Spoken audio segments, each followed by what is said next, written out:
یہ بتائیے کہ غالب کون تھا؟ غالب جو خط لکھتے ہیں شاید، غالب جو خط لکھتے ہیں وہ شاید، خاموشی اختیار کیجیے. کون تھا؟ غالب جو شاعر لکھتا ہے، شعر لکھتا ہے. شعر لکھتا تھا. کہاں کا تھا؟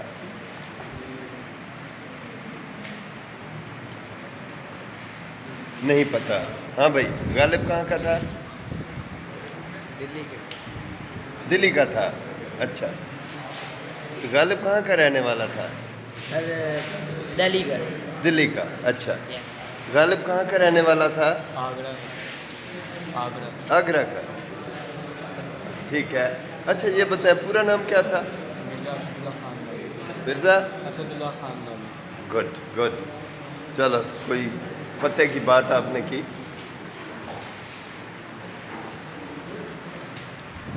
یہ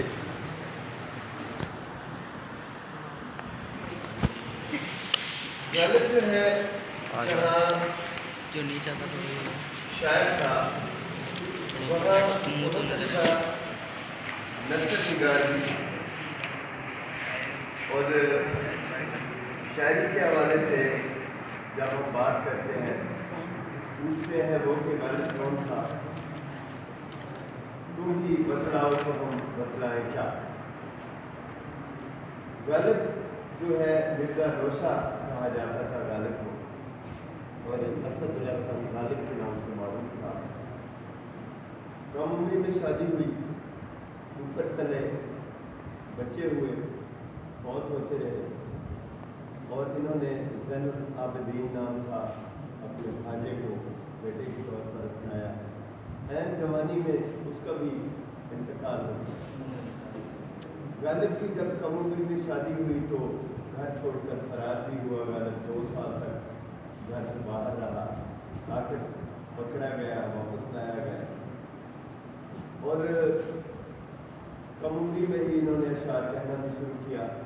اثر تخلص کیا کرتا تھا، اور ان کی جو شاعری ہے اسد کے نام سے کسی نے ان کی شاعری چرائی تھی.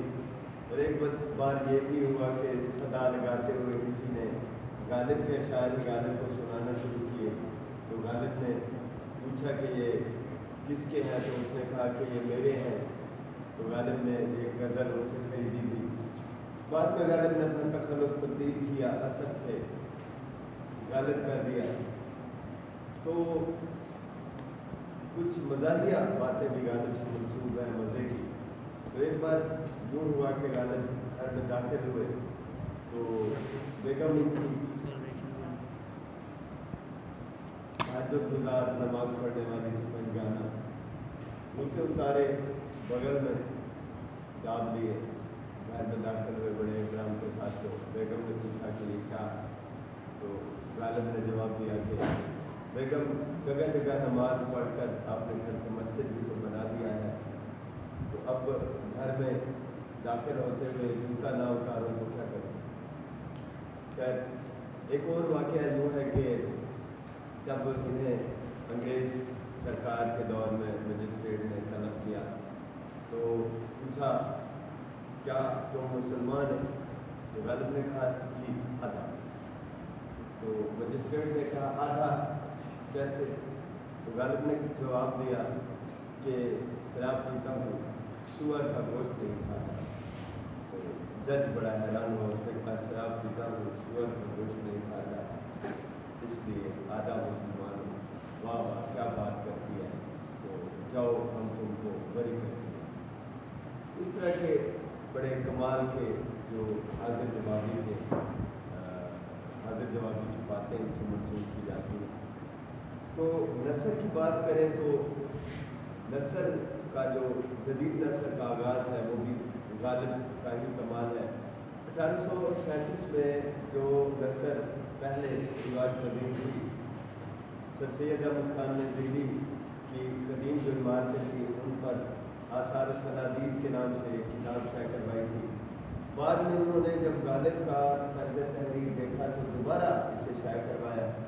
1846 کے اواخر میں غالب نے اپنے خط لکھنے کا جو آغاز کیا یہ بڑا جدید تھا.